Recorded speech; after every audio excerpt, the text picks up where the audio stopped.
Welcome, everyone. Ready to dive into some art history today? Always ready for some art. Let's do it. Okay, so we're looking at an article from 10mosttoday.com. It's called 10 Most Popular Artists of All Time. Pretty straightforward. Yeah, classic top 10 list stuff.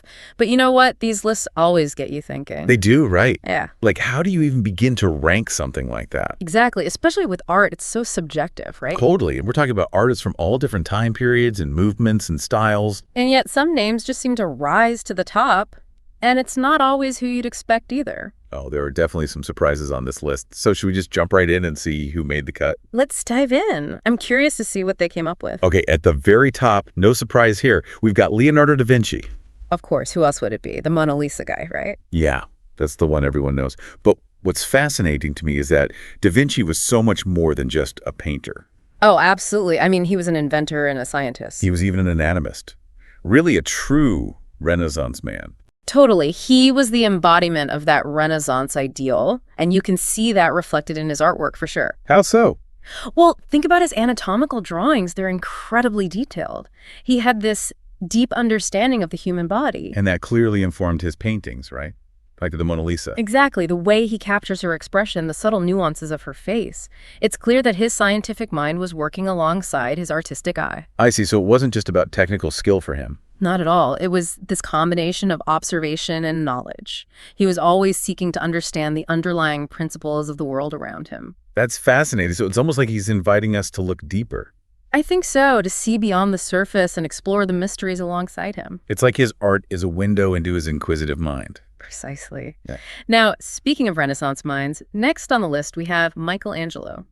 Ah, another giant of the period. Yeah. I mean, the Sistine Chapel ceiling, that's an incredible feat. It is, but like Da Vinci, Michelangelo was so much more than just that one achievement.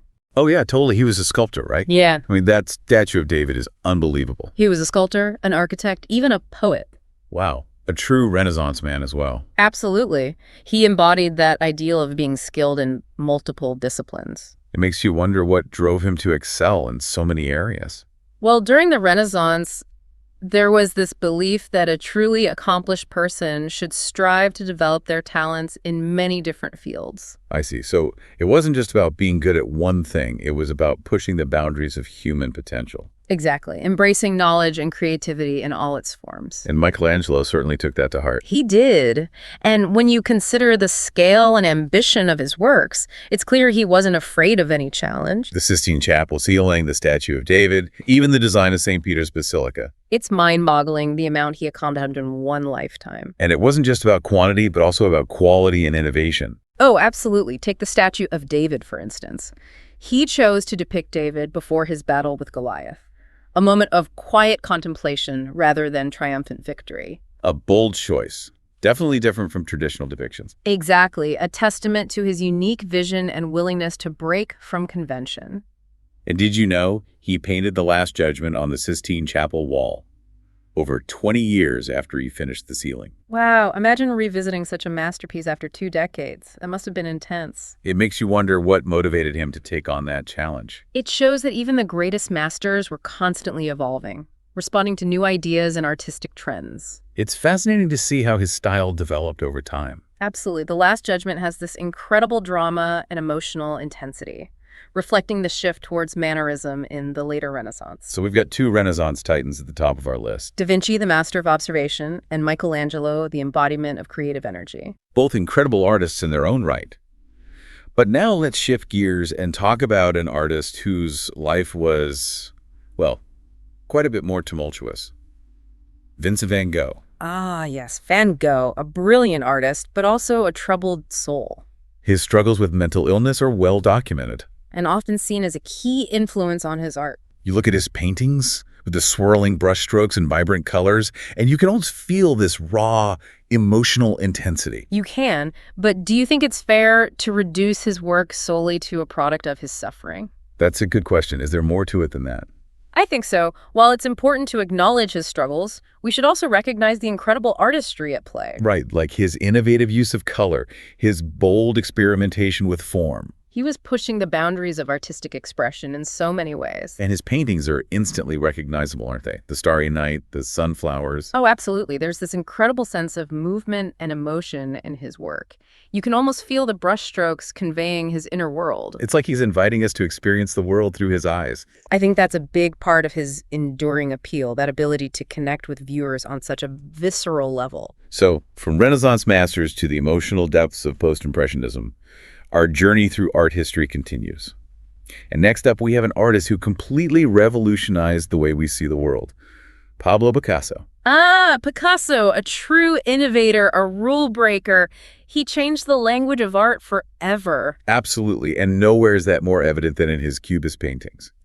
But I have to admit, Cubism always kind of throws me off. I get it, those fragmented forms, the multiple perspectives. It's not exactly easy to grasp at first glance. Imagine seeing it for the first time back in the early 1900s, after centuries of art striving for realism. And then suddenly you have Picasso breaking objects down into geometric shapes, flattening the canvas, presenting multiple viewpoints simultaneously. It was a radical departure from tradition, a complete rejection of artistic conventions. I bet it caused quite a stir. It did. There was shock, outrage, but also excitement. People recognized that something truly groundbreaking was happening. Picasso was challenging the way we see the world, forcing us to confront new ways of perceiving space and form. So instead of just capturing a single static view of reality, Yeah. he was showing us the multifaceted nature of things. Exactly. It was about exploring the process of perception itself, rather than just depicting a fixed reality. That's mind-blowing. It's like he's saying, look closer, pay attention to how you see the world. It's not as simple as you think. Exactly. And that idea was a game changer. It opened up a whole new realm of artistic possibilities. And the impact he had on art history is undeniable. He wasn't just creating beautiful paintings. He was challenging our assumptions about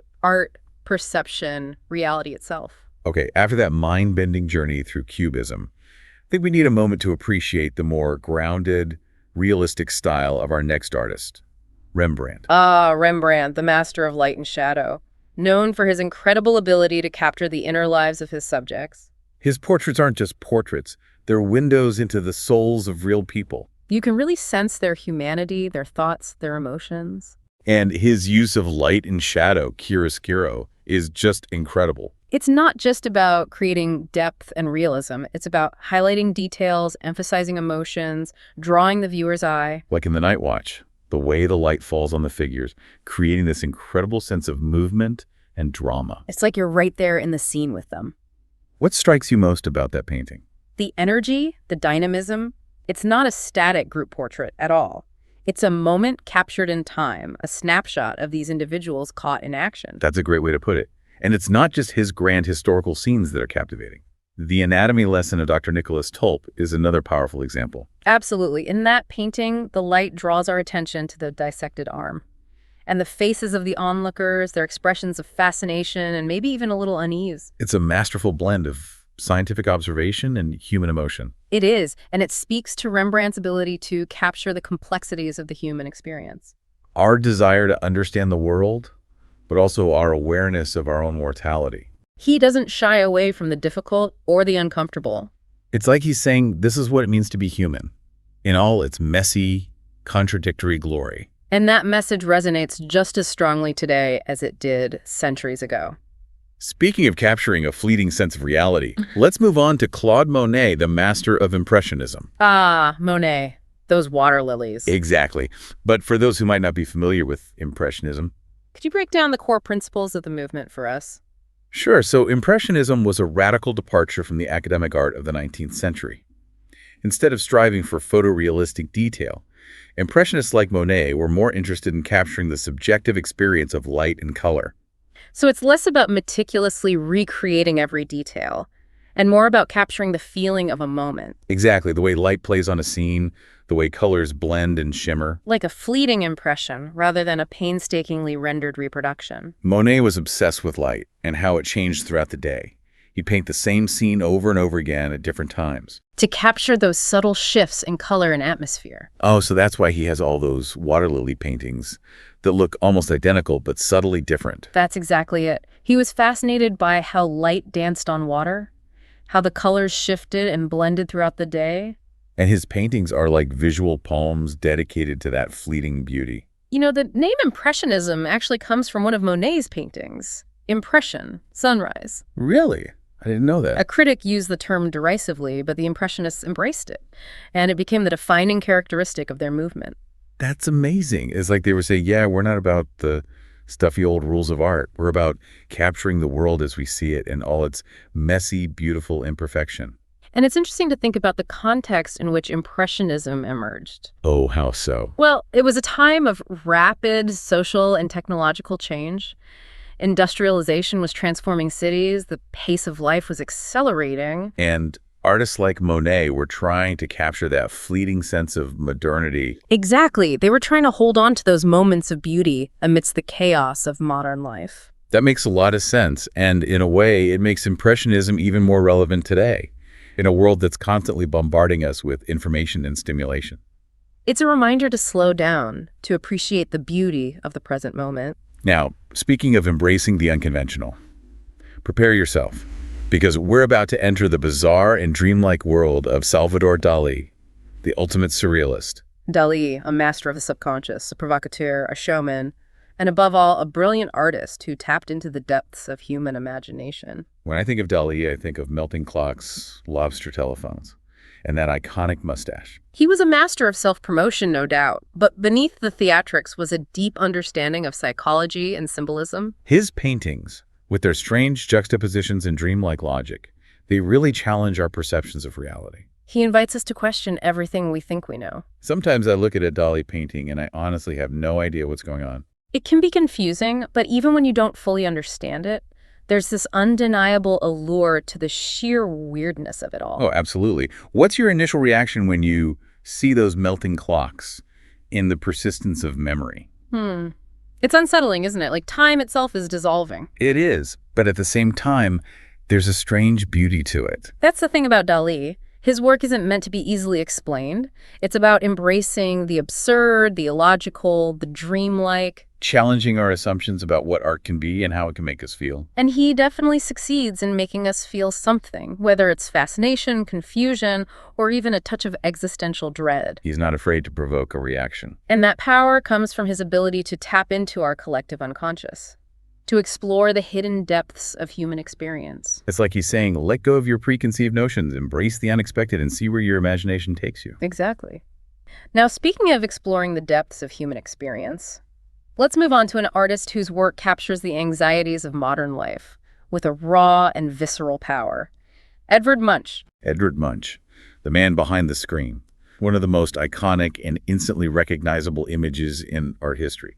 It's an image that's become almost a cliché, but when you really look at it, those swirling lines, the distorted figure, the blood-red sky, it still has this incredible power to evoke a sense of primal fear and anxiety. You can almost hear the scream echoing out of the painting, and that sense of isolation, of being utterly alone with your terror. It's something that resonates deeply, especially in today's world. It does. Munch was tapping into something universal about the human condition, our shared experience of fear, alienation, existential angst. He created an image that continues to speak to us across time and culture. And it's interesting how his work seems to anticipate the anxieties of the 20th and 21st centuries. It's like he was ahead of his time in exploring these themes of isolation and the search for meaning. And now for something completely different. Let's transition from the emotional intensity of Munch to the quiet contemplation of Jan Vermeer, a master of Dutch Golden Age painting. Vermeer, known for his luminous interiors and intimate scenes of everyday life. He wasn't trying to overwhelm us with grandeur or drama. Instead, he invites us into these quiet moments, these intimate spaces. To observe the beauty of the ordinary. His painting Girl with a Pearl Earring is a perfect example. What is it about that painting that you find so captivating? It's the mystery, the ambiguity. She's looking right at us, but we can't quite tell what she's thinking or feeling. It invites us to project our own interpretations onto the canvas, to create our own narratives around this enigmatic figure. And Vermeer does it all with this incredible mastery of light, the way he captures the soft glow of the pearl, the subtle play of light on her skin, the way the colors seem to shimmer and breathe. He was a master of observation, of capturing those subtle nuances that give his paintings such a sense of realism. And intimacy. It's like looking through a window into a real moment in time. It's like he's saying, look closer, pay attention to the details, the small moments. There's beauty and meaning to be found everywhere. And finally, we come to the last artist on our list, Frida Kahlo, a 20th century icon known for her unflinching self-portraits. And her exploration of pain, identity, and the female experience. Kahlo's life and work are so deeply intertwined. She endured immense physical and emotional pain throughout her life. And she channeled that pain, that vulnerability, into her art. It's striking that she's the only woman on this list. And also the most recent artist, which makes you think about how artistic recognition and fame can evolve over time. It does. Kahlo achieved some recognition during her lifetime, but her true global fame came posthumously in the late 20th and early 21st centuries. Her work resonated with the feminist movement, the LGBTQ+ community, anyone who's ever felt marginalized or misunderstood. It's a reminder that the story of art is always evolving. New voices and perspectives are constantly emerging. Challenging our assumptions about what art can be and who can be an artist. And that's what makes it so exciting. The canon is not fixed. It's a dynamic and ever-changing landscape that reflects the diversity of human experience. So there you have it, our whirlwind tour of the 10 most popular artists of all time. But this is just the beginning of the conversation. Yeah, it really is fascinating to think about what makes these artists resonate across centuries. I know, right? It's more than just technique or innovation. It's like their work connects with us on a much deeper level. Totally. Like Da Vinci, his curiosity, his desire to understand the world, it just shines through in everything he did. Yeah, you can almost feel his passion for knowledge. And then you have Michelangelo with that intensity and ambition.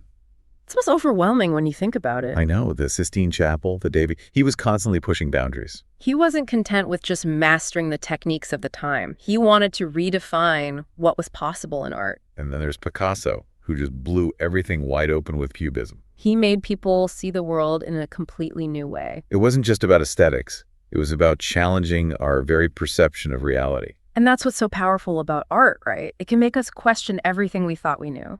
It can shake us out of our complacency. But art can also offer solace and connection.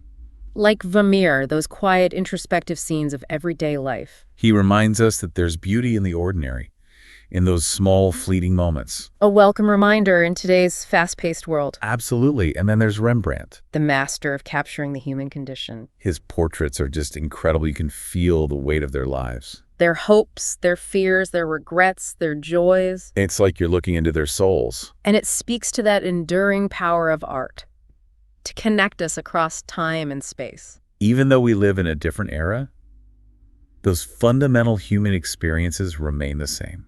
We still yearn for love, grapple with loss, search for meaning. And artists like Rembrandt help us see ourselves reflected in those timeless struggles. Speaking of connecting across time, Monet's Impressionist works still resonate so strongly today. I know. It's like he captured the essence of a moment. The feeling of sunlight on your skin, the scent of flowers in the air. He was a master of capturing those ephemeral qualities. That fleeting beauty of the natural world. And in a world that's becoming increasingly artificial and technology-driven, I think that message is more important than ever. I agree. It's a reminder to slow down, to appreciate the simple beauty that surrounds us. And then, of course, there's Dali, the master of the surreal. He always keeps us on our toes. I know, right? Those bizarre images, those dreamlike landscapes. It's not always comfortable, but it's definitely thought-provoking. He forces us to confront the irrational, the absurd, the hidden depths of our own minds. And Munch, with his exploration of human anxiety and alienation. The scream is such a powerful image. It's a reminder that we're not alone in our struggles. We all experience those feelings of vulnerability and existential dread. And then Frida Kahlo, who transformed her pain into such powerful art. Her self-portraits are a testament to the resilience of the human spirit. And the power of art to heal and empower. It's inspiring how she didn't shy away from her struggles, but instead embraced them and explored them through her art. It's a reminder that art can be a tool for self-discovery and healing. It's interesting how this list, while it's called the 10 most popular artists of all time, really goes beyond popularity. It does. It's about their impact, their enduring relevance, how they continue to speak to us across cultures. It's like they've captured something timeless, something universal about the human experience. And that's what makes their work so captivating and thought-provoking. It also highlights how popularity in art is constantly changing. What resonates with one generation might not hold the same appeal for another. Exactly, but these artists have all tapped into something deeper, something that continues to resonate with us on a fundamental level. It's remarkable how this list, also tells a story about the evolution of art itself. From the Renaissance to Post-Impressionism, Cubism, the Dutch Golden Age, It's like a visual timeline of artistic expression. showcasing how artists have responded to the world around them, And that evolution continues today, with contemporary artists pushing boundaries, experimenting with new mediums. which makes you wonder, how would this list look 100 years from now? It's a fascinating question. What artists working today will be considered the masters of tomorrow? It makes you realize that the story of art is never truly finished. It's an ongoing conversation, a constantly evolving tapestry. And we all have a part to play in that conversation. By engaging with art, by discovering new artists, by supporting the art of our time. Because the power of art lies in its ability to connect us, to challenge us, to inspire us. And to make us see the world in new and unexpected ways. And that's what makes exploring art so rewarding, isn't it? It's a constant journey of discovery. It really is, and it makes you realize how much our perspectives are shaped by the art we encounter. I know, right? And speaking of perspectives, we've been talking about this list of most popular artists, but it's become clear that popularity is just one small piece of the puzzle. Totally. It's about their impact, their vision, how their work continues to resonate across time. It's about the conversations they spark, the emotions they evoke. And it makes you think about all the other amazing artists out there who maybe didn't make this specific list. But whose work is just as powerful and meaningful. Exactly. There's so much to discover and explore. And that's why we want to hear from you, our listeners. What artists are you passionate about? Who do you think deserves to be on this list? Or maybe even who should be on a list 100 years from now? Yeah, let us know. Hit us up on social media, leave a comment. Let's keep this conversation going. Because ultimately, the popularity of art isn't decided by some list or ranking. It's decided by the people who connect with it, who are moved by it. It's about the dialogue, the shared experience. And the more voices we bring to that dialogue, the richer and more vibrant it becomes. So thank you for joining us on this deep dive into the world of art. We hope you've enjoyed exploring these incredible artists with us. And that we've inspired you to discover even more artistic treasures out there. Keep exploring, keep questioning, and most importantly, Keep creating. Until next time.